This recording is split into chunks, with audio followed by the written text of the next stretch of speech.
Muito bem, muito bem. Hoje, essa semana, nós temos uma Parashá Trumá, onde fala sobre doação que o povo judeu fez para construir o Mishkan, como que é importante, né, para a construção de um templo, de um lugar de Hashem, né, é importante a união de todos, e está escrito que Moshe até teve que falar, basta, de tanto que as pessoas doaram e estavam querendo doar, ele teve que falar, basta que já tem demais do que precisa. Muito bem, mas além da Parashá Trumá, nós temos também a Parashá Zachor. Parashat Zachor, que é um segundo livro que é tirado nesse Shabat, e ele é lido normalmente, esse Parashat Zachor é um Shabat antes de Purim. Porque Zachor lembra a mitzvah de lembrar, que nós temos que lembrar do que nós devemos acabar, destruir com um povo chamado Amalek. Porque se lê antes de Purim, porque Aman, ele era descendente de Amalek, Agagi, ele era descendente de Amalek, por isso que nós lemos antes de Purim esta Parashá. Ok? Muito bem.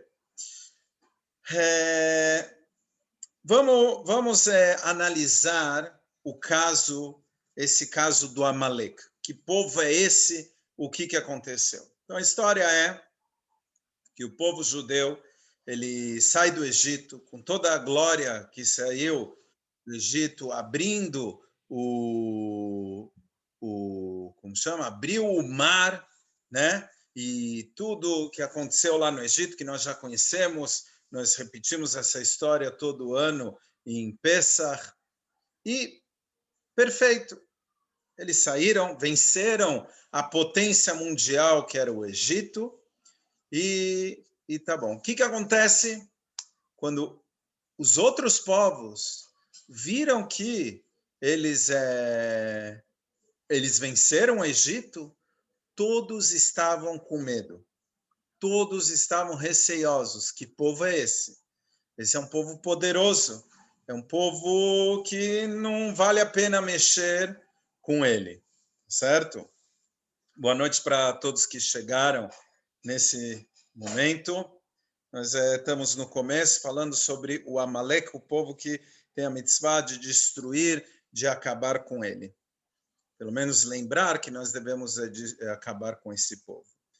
Bom, o que acontece? O povo judeu está lá, saiu, passado um mês que o povo judeu estava no deserto, vem um povo chamado Amalek, que ele morava do outro lado, ele morava lá em Eretz Canaan, do outro lado do Egito, nada a ver com o povo judeu. E eles, com astúcia, eles chegam e falam, vamos destruir, vamos atacar esse povo, o povo judeu. Todo mundo estava com medo, mas eles falaram, vamos atacar o povo judeu. Então, houve uma guerra, eles, a princípio, conseguiram acabar com uns judeus que estavam fora do acampamento, que eram impuros, eles conseguiram vencer, mas depois, quando eles entraram mesmo no acampamento, está escrito que Moshe ele levantou as mãos, e assim o povo judeu lembrou de Hashem, e assim eles venceram a guerra contra Amalek. Mas não acabou, esse povo de Amalek saiu correndo, voltou para o lugar deles. Está falhando, né? Oi? Está falhando a voz. Está falhando a voz, eu acho. Ou a minha internet está péssima. Para mim, não, tá boa.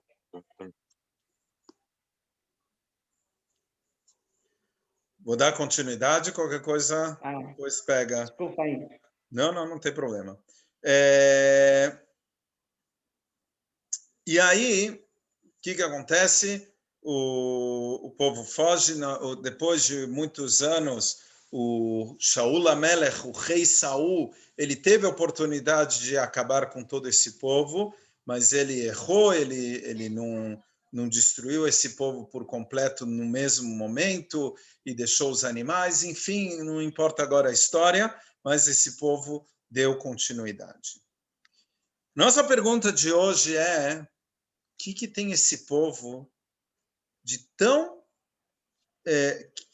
ruim que eles fizeram, que até hoje em dia nós temos uma paraxá para lembrar. Nós temos um dia para lembrar. Na verdade, nós devemos lembrar todos os dias, está no Sidur, depois da reza de Shacharit, 6 lembranças. Vocês podem ver lá, 6 lembranças. Uma das lembranças é acabar com o povo de Amalek. O que tem esse povo de tão ruim que até hoje em dia nós temos que lembrar deles? E que não é assim com o povo, com outros povos que nos atacaram. Como, por exemplo, o Egito, o faraó, eles sim que fizeram nós escravos. Que destruíram o Beit HaMikdash, tanto os babilônios como Roma, esses fizeram mal para o povo judeu. Então, o que acontece com esse povo que quiseram guerrear? Tudo bem, por que esse ódio que nós devemos ter constante deles, né? Ainda mais que a Torá, ela é baseada em quê? Em perdão. Nós sabemos que ela sempre está baseada, né, tanto que outros povos nós não precisamos lembrar. Até o Egito, por exemplo, nós não temos um ódio, por quê? Porque no começo eles nos receberam muito bem. Você fez a família dele toda, que eram todos judeus da época, chegar no Egito. Então nós temos até, a Torá ela até fala para ter um agradecimento para vários lugares que nos acolheu, apesar que depois tiveram perseguições, tá certo? Então, o que a Torá agora fala? Tem que acabar com esse povo. O que a Hashem ele quer com esse povo? O que esse povo tem de diferente dos outros povos, né? Uma coisa interessante sobre Amalek, como que eles foram muito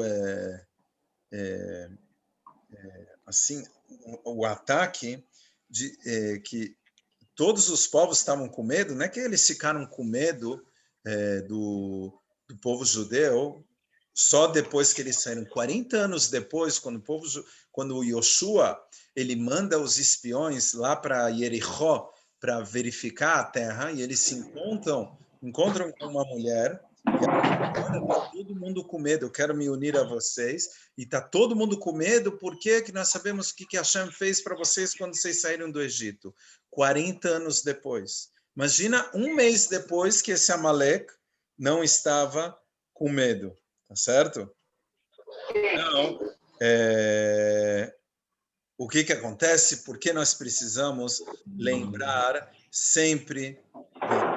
Boa noite. Tudo bem, Sérgio? Certo? Bianco ou Jefferson vão vir pegar isso, tá? Bom, muito bem. Então, nós... Volta. Ela assinou tudo errado. Muito bem. Então, nós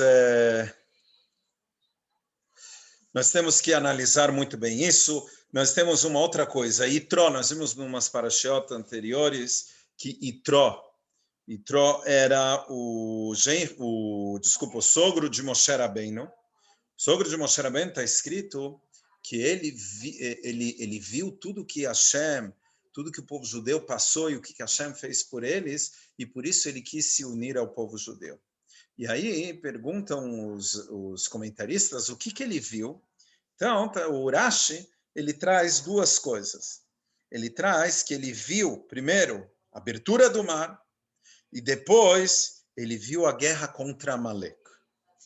Pergunta que fica, só a abertura do mar já basta? E a guerra contra Amalek, que ele viu que o povo judeu venceu uma guerra, que qualquer povo que guerreia com outro, sai vencedor.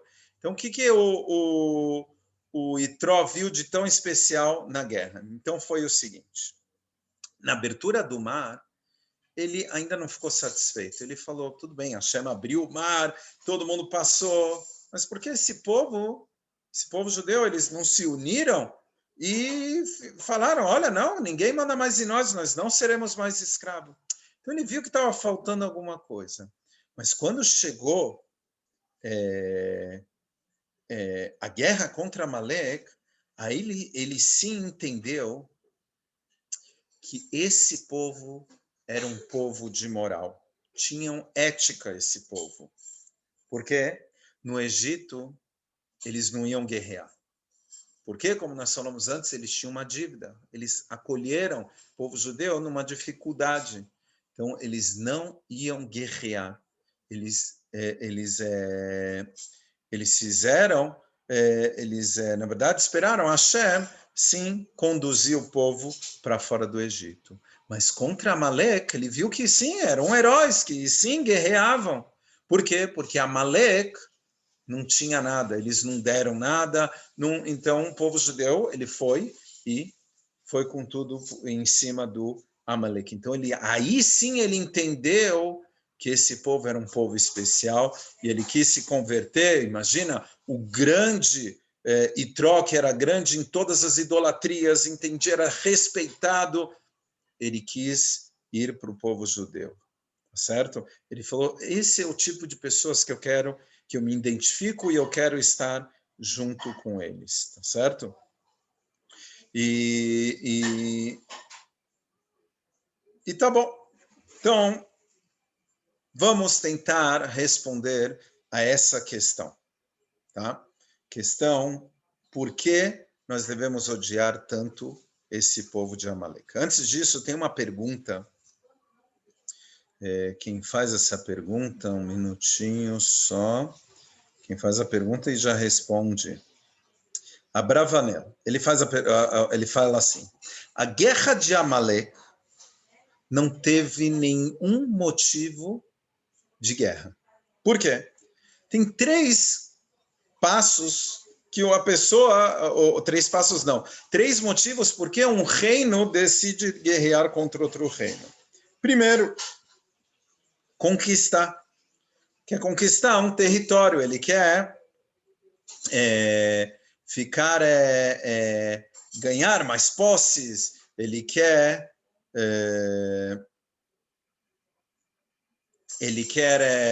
não ter, como chama? Ele quer ter mais riquezas e etc. Então, um povo decide guerrear contra o outro para aumentar o seu território. O povo judeu, acabaram de sair do Egito, não tinha um território nenhum, não tinha esse motivo para Amalek guerrear. Segunda coisa, pode ser que seja medo. Ele tem medo, um povo faz fronteira com outro, e aí ele tem medo que o outro vai querer conquistar ele. Então, o que ele faz antes de qualquer coisa? Ele mostra que ele é mais forte. Mostra, olha, não vem aqui não. Não vem em cima de mim. Tá certo? Mas também não tinha esse motivo. Como nós falamos no começo, Amalek vivia lá do outro lado. O judeu estava no deserto, um lugar que não tinha interesse, não fazia fronteira, então não tinha o porquê. E tem um terceiro motivo, que é alguém que quer forçar a religião. Ele quer forçar, olha, nós vemos isso muito hoje em dia, infelizmente, eu vou guerrear porque eu quero que o outro tenha a minha religião. Isso também não tinha esse motivo. Por quê? Porque o povo judeu, um mês depois, eles ainda não tinham recebido a Torá, eles ainda não se formaram como um povo religioso e nada. Então, não tinha esse motivo. Então, 3 motivos que traz aqui para ter guerra. E Amalek, ele não tinha nenhum desses 3 motivos. Então, por que ele atacou? A única coisa que ficou, porque ele quis. Não tem razão. Não tem razão. Existe, por algum motivo, além da nossa capacidade, existe o antissemitismo. Por quê? Por nada. Isso é o Amalek. Na verdade, nós não temos hoje em dia, depois de Sanheriv, ele espalhou os povos, então nós não temos como identificar quem é do povo Amalek. Então, o que nós continuamos lembrando do Amalek? Para que essa continuidade? Porque eu tenho que lembrar todo ano, todo dia, para destruir o Amalek, porque não é o Amalek, povo Amalek, e sim é o que ele simbolizava. O que ele simboliza hoje em dia, que é o antissemitismo, que é, eu quero destruir esse povo porque eu quero. Não tem motivo nenhum. Não existe. Isso é uma coisa natural. Nós aprendemos a conviver com isso, certo? Aprendemos, infelizmente, nós temos isso, e você vai perguntar, já me deparei com, me lembro em Campinas, uma vez, eu estava andando na rua e uma moça gritou, ela gritou, na verdade, Free Palestina, né? Ela gritou para mim. Aí eu voltei para ela e perguntei, você sabe o que você está falando? Ela tentou me enrolar, tal. Aí eu comecei a fazer perguntas mais política e etc. Ela não sabia responder. Ela não conseguia. Só a única coisa ela repetia: Free Palestina, sem motivo, sem saber o que ela estava falando. Não, ela não tinha entendimento nada. É odiar o judeu por ódio. Isso hoje é um ódio patológico, né? A ONU se reúne muitas vezes para resolver o quê? Israel que está tendo problema. Quer dizer, o mundo inteiro não está tendo problema. Israel pequenininha, não, eles não estão. Então, o que acontece é isso. Isso que é o Amalek. E o que nós precisamos? Nós precisamos da união. Nós precisamos estarmos juntos para que isso não aconteça. E quando acontece qualquer coisa, nós acabarmos com isso. Precisamos apagar, precisamos tirar isso, porque ninguém pode ir contra nós. E se nós estivermos unidos, não vai acontecer nada disso. E, na verdade, o que nos une, eu já falei isso em outras vezes, principalmente a Torá. A Torá é o cano central do povo judeu que une a todos nós. E assim nós conseguimos ir com qualquer um que quer destruir, que quer ir contra o povo judeu. Agora, existe uma outra coisa. Isso é um assunto, tá? Um assunto responde muito porque Amalek veio contra nós. Quer dizer, responde, mas não responde, né? Está acima, vem porque vem. Mas isso é uma resposta. A segunda resposta é uma resposta mais refinada, uma resposta mais espiritual, que a primeira é uma coisa mais externa, a segunda é uma coisa mais interna. O que o Amalek ele quis, porque ele decidiu atacar o povo judeu, não estava com medo como outros povos, que Amalek falou, olha, quando foi a saída do Egito, Hashem, ele precisou estar lá, ele abriu o mar e etc. Ele precisou, era uma coisa grandiosa, mas coisa pequena, dia a dia, Hashem não está. Então, o que aconteceu, aconteceu, mas as coisas pequenas acabaram essas coisas pequenas. Acabou não, desculpa, Hashem ele não está, você acha que Hashem vai descer lá de cima e vai resolver as coisas aqui pequenas do mundo? Não, isso cada um resolve por si só. Então ele decidiu atacar exatamente no deserto, quando eles já estavam fora do Egito, não tinha mais a grandiosidade, agora era a vida normal. Então, Amalek falou, lá eu tinha que ter medo, mas agora aqui no deserto eu não preciso ter medo.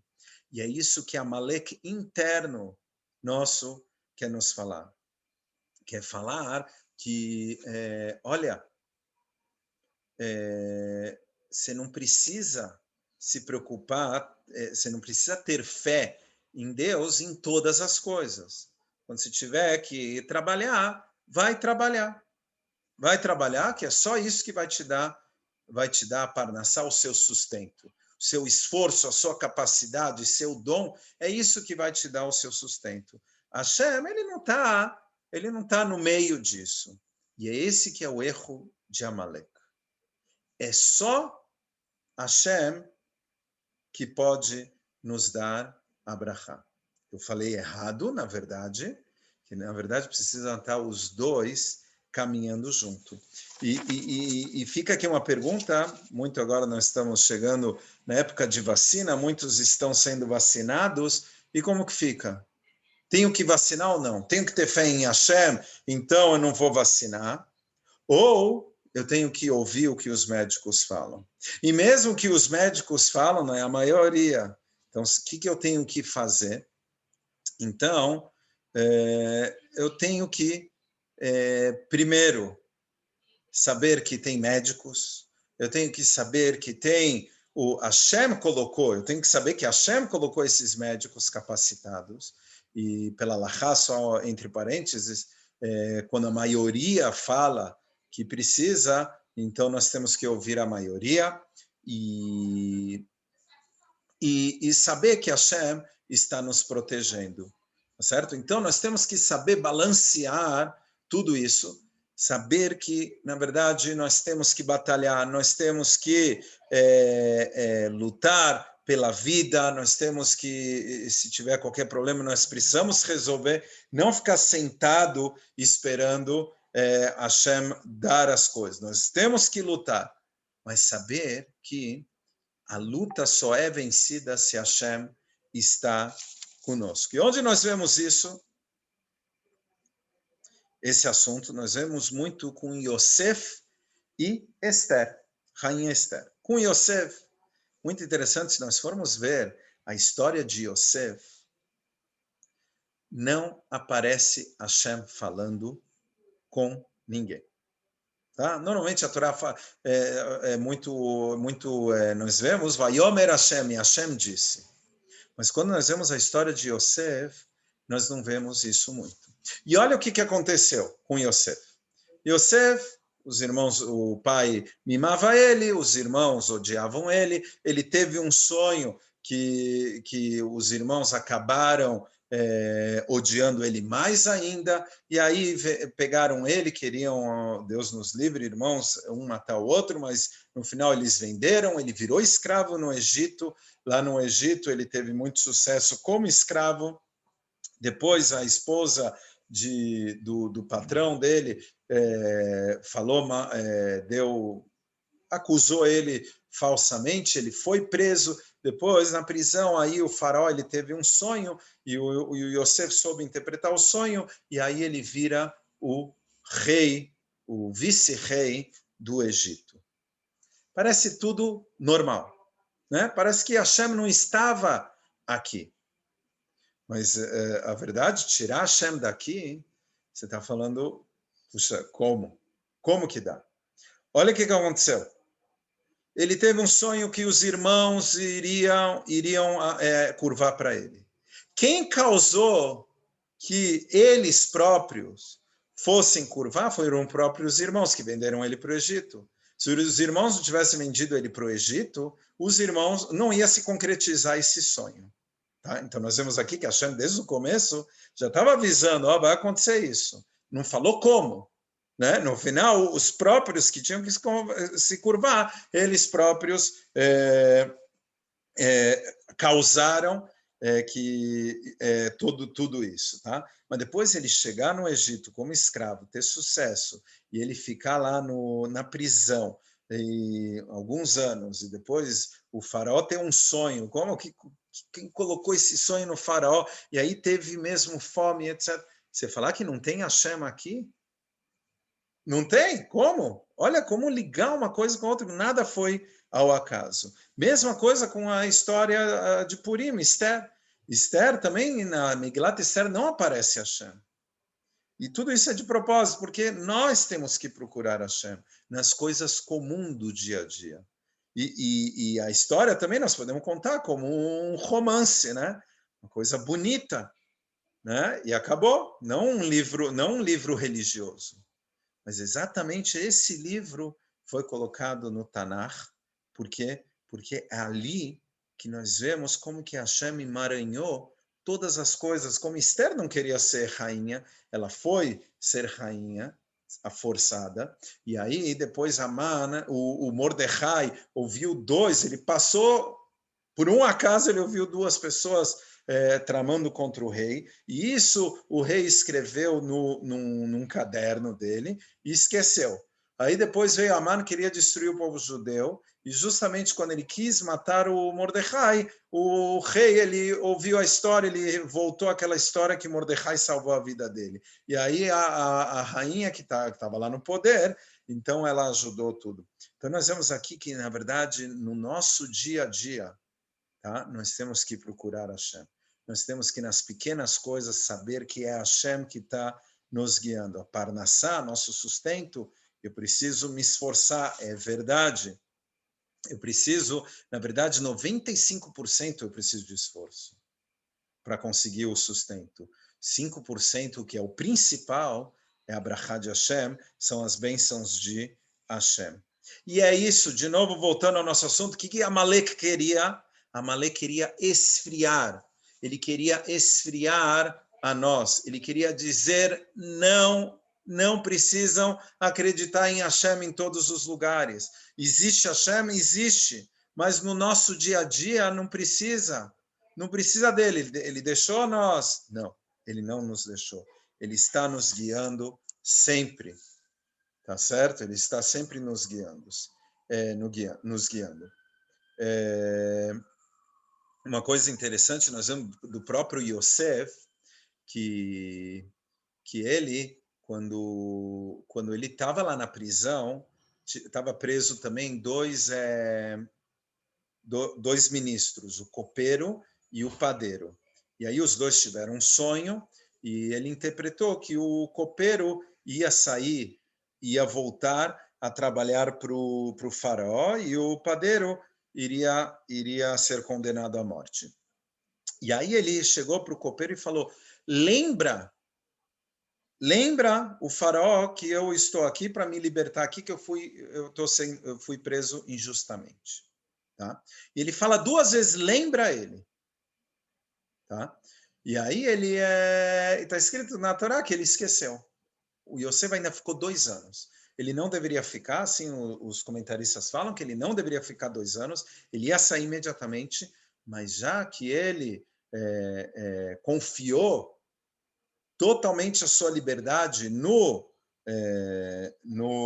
copeiro, então Hashem castigou ele, que ele ficou mais 2 anos lá. Até que o faraó teve um sonho e aí ele saiu.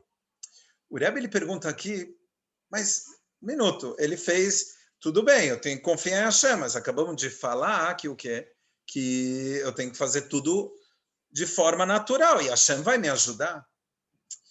Ele, na verdade, fez certo. Ele tinha que falar para o copeiro. O problema é que ele falou 2 vezes.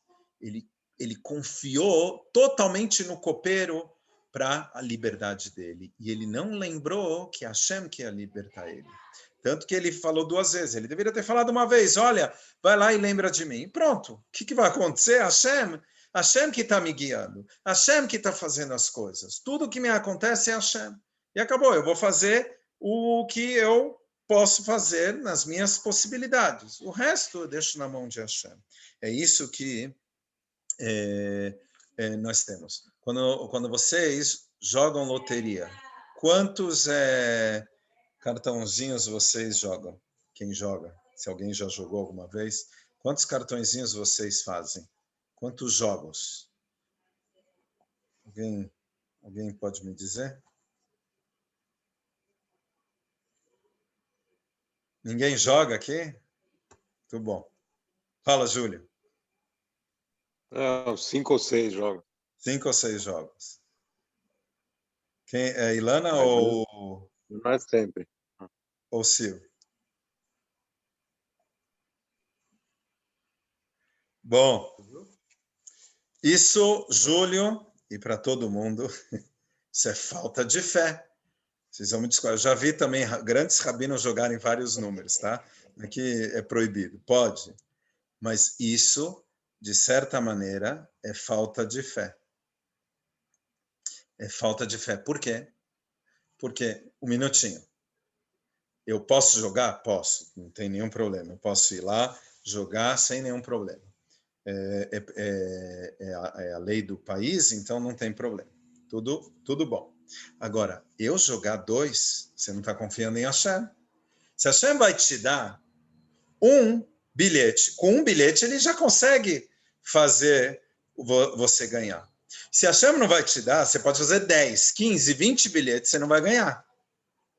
Tá certo? Júlio já ganhou alguma vez?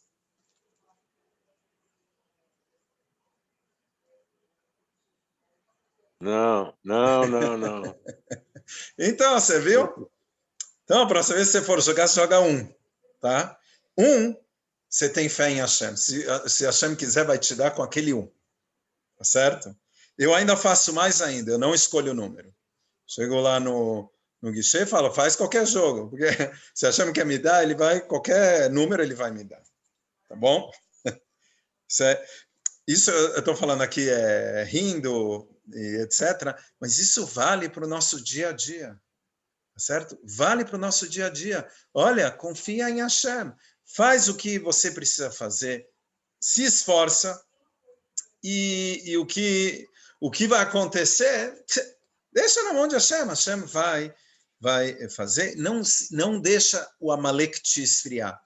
Te tirar da confiança dele. Não deixa. Continua firme e forte com ele. Para terminar, nós temos 4 minutos. Tem uma história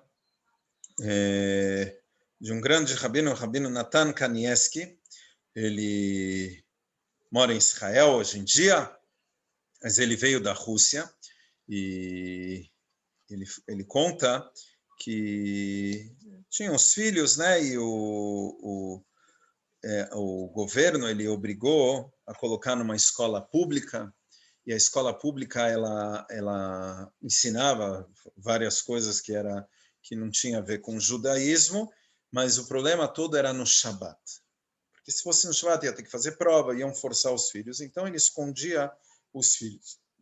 Isso ficou durante 1 ano, até que ele escondendo os filhos, né? Até que ele falou, não, eu preciso ir embora, não tem condições de eu ficar escondendo meus filhos. Então ele ia pedir permissão no ministério lá que tinha que pedir permissão, mas ele sabia que a resposta não ia ser positiva para poder sair.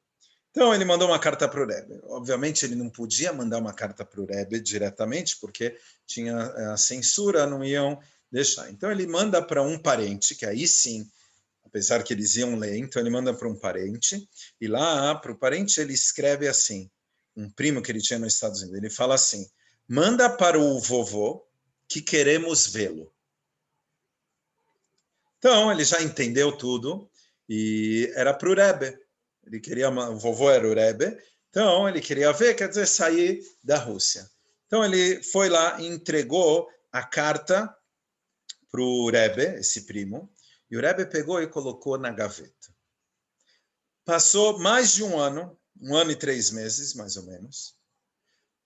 Aí ele não saiu. E aí ele foi, ele viu que ele achou um segurança, um guarda lá do ministério, ele deu um shorra de um suborno, um bom suborno, e aí ele conseguiu sair e foi para a terra de Israel. Bom, depois de um tempo, o filho dele foi para os Estados Unidos e tal. Quando chegou na casa do primo, o primo chegou e deu a carta que ele tinha mandado. Ele falou, como assim? Você não mandou a carta? Você não deu a carta para o Rebbe? Ele falou, não, eu dei. Passou 1 ano, eu fui no Rebbe de novo. O Rebbe tirou a carta e me devolveu. Falou, não tem mais nada aqui. E ele me devolveu a carta. E agora eu estou vendo que vocês saíram. Mas o que aconteceu? Depois de muitos anos, uns 6 anos, a esposa dele foi para o Rebbe perguntou, olha, como que foi, como que vocês conseguiram sair? E aí ela contou toda a história do suborno e etc. Aí o Rebbe falou, foi isso que fez vocês saírem? O suborno? Você tem certeza que foi isso? E aí ela entendeu que, na verdade, teve aqui uma brachá de Hashem, que o próprio Rebbe ele já viu nas alturas, por isso que ele devolveu a carta, ele viu nas alturas que eles iam ser libertados. Então, pessoal, nós temos que sair hoje, antes de Purim, nós temos que saber que nós temos várias coisas internas, externas, que esfriam o nosso judaísmo, nós temos que ir contra isso, nós temos que saber que nas nossas pequenas coisas, Hashem sempre vai estar conosco, vai dar brachá para todos nós. É isso, pessoal. Alguma yará? Alguma coisa?